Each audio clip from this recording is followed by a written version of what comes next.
What's up, y'all? Shook here, back with another video on the Holy Paladin, doing some 2v2 with Plum on his Deathknight. This is War Within Season 1. These matches are from the first week. This is what my gear looks like. So I actually got these pieces after the queue session. This video is part 2 of the video that I posted on Friday. And I got the precog gem, went ahead and put it in the helmet. I'm running this embellishment, which is the energy redistribution beacon. Most of my pieces are mastery, and I think for Paladin I am going to go for the 4 set. I know I said for a lot of the healers I wasn't going to go for the 4 set, but I think with Paladin, just because you can utilize most of the stats you get, there's not really many terrible stats for Paladin. I think I'm going to go for the 4 set. But yeah, that's what my gear looks like. And this is actually, again, I bought these pieces after, so really these queues I'm wearing honor gear. And here's the build that I'm running. It's obviously the same as the last video, but I just want to show it for anybody who wants to see it. That's about all I have to say for the build. Let's get into the games. So this first game is against a Disc Priest and a Subtlety Rogue. I think, their best bet is to do what they're doing here and having the opener go for me, and Plum's going to be forced to kind of peel me. That's a great blind. He's going to go ahead and slow the rogue, really just messing up their opener, which is super good for us. Right here I put the Blessing of Summer on Plum, and which this was pointed out by a subscriber in the last video that they have changed how Blessing of Summer works. It now does healing whenever you do damage, or damage whenever you do healing.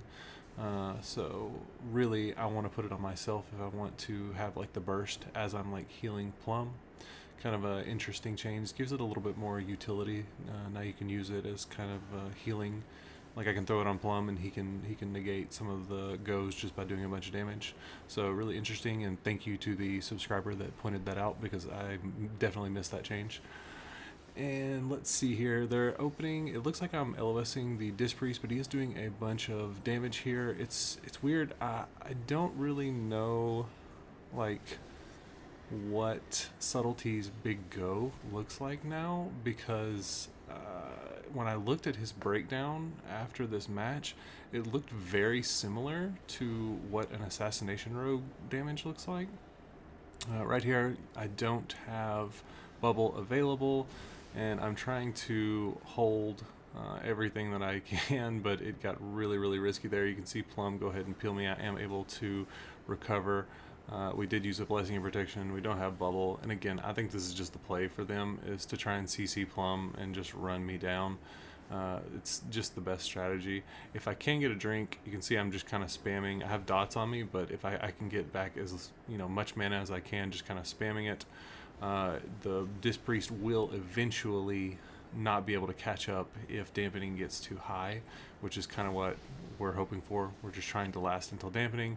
You can see the horsemen over there are slowing the Disc Priest. He also had Chains of Ice on him, and we are just kind of wailing on this rogue, and I'm trying to get him to LOS. It looks like he finally figures out that he's a little bit in trouble. Plum does strangulate the priest there. The priest trinkets, and he holy locks me when I'm trying to denounce. Again, Plum's going to get feared over there. This is kind of the scenario that they want. He does shadowy duel me here, which is really good for me, because it effectively just it effectively makes it to where the priest can't hit me, and I had wings rolling, so that was actually really good for us.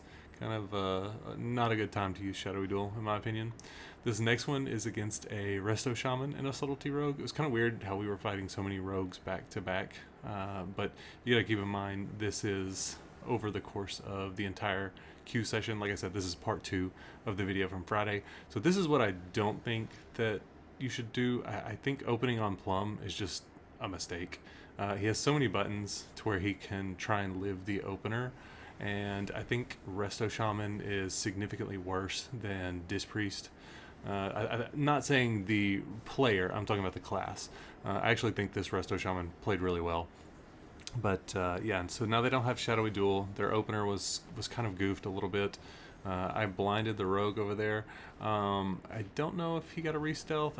Probably not the best blind honestly. I probably should have just stayed over there because I wasn't able to help Plum any. I don't have Hodge, and I didn't have much damage, so probably not the best strategy to blind the rogue and let him get a re-stealth.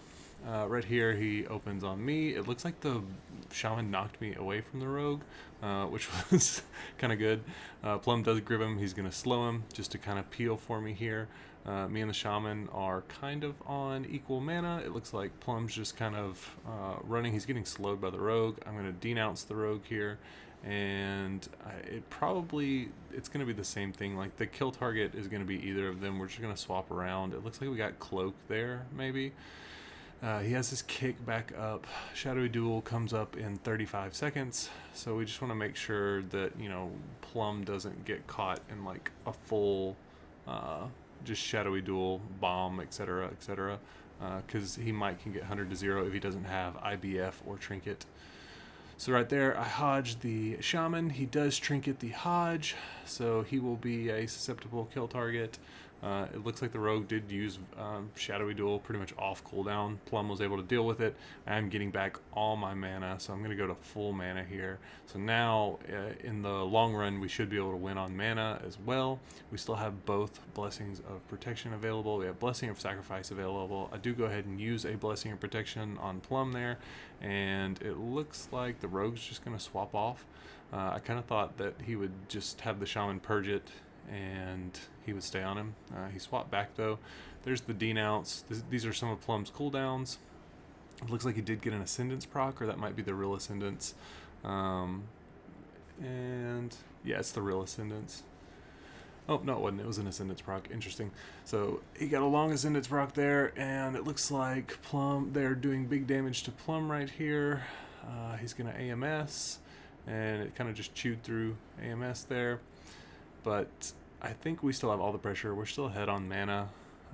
We still have one Blessing of Protection available. We still have Wings available. So this one's just like, as dampening ramps up, we're just going to eventually win. So here's the bomb. I'm going to run in Blessing of Sacrifice on Plum while he's in the bomb, just to make sure, you know, nothing happens.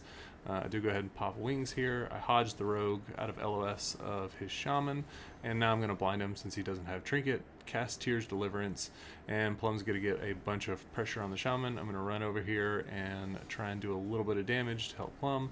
I juke the kick there, and it looks like we do get Spirit Link. I'm not sure if Plum was able to kill it instantly.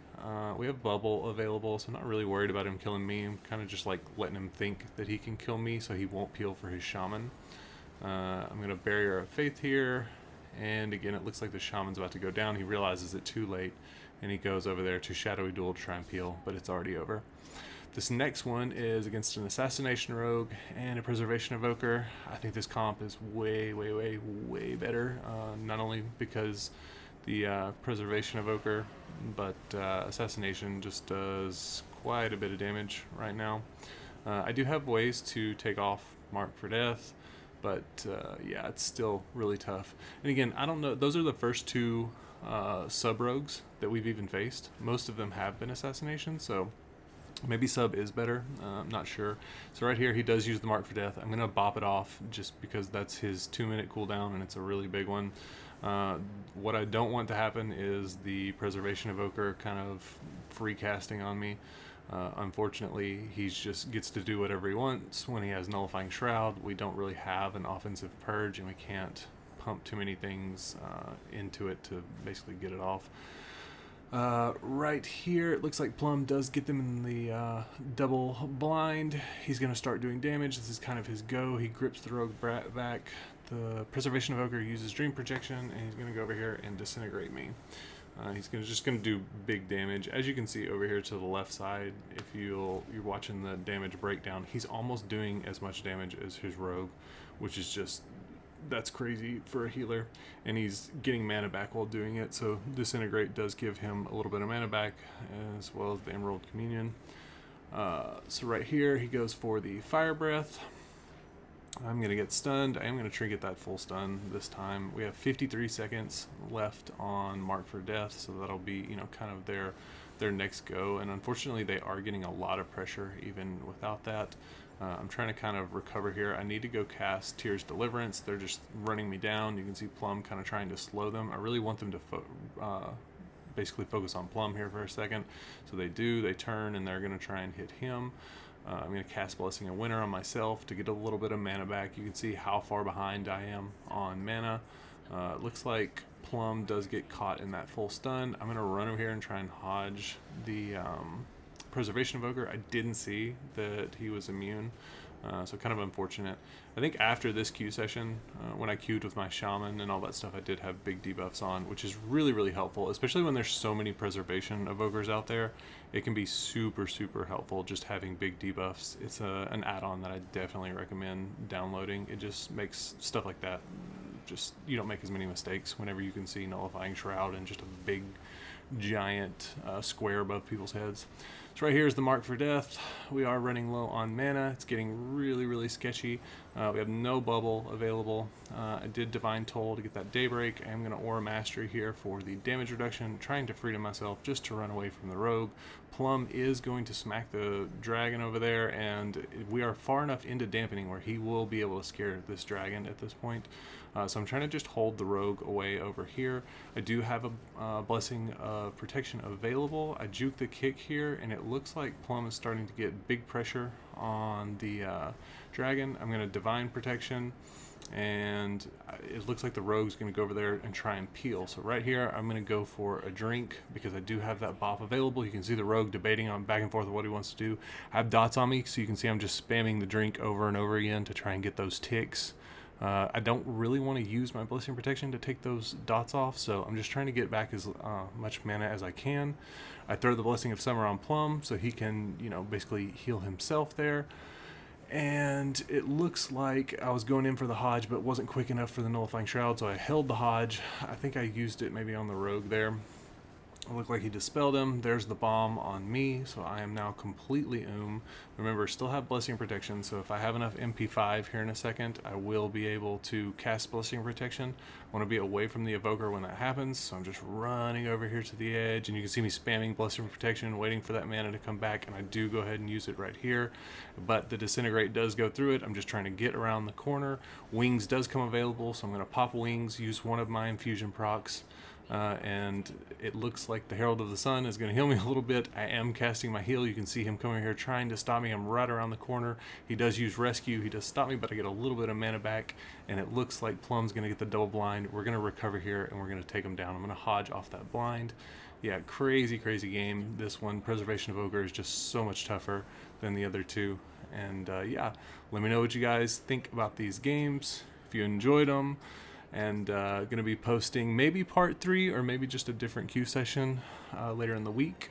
And if you are new here, be sure to subscribe, drop a like, helps me out a ton, and I will see you guys in the next one. Peace.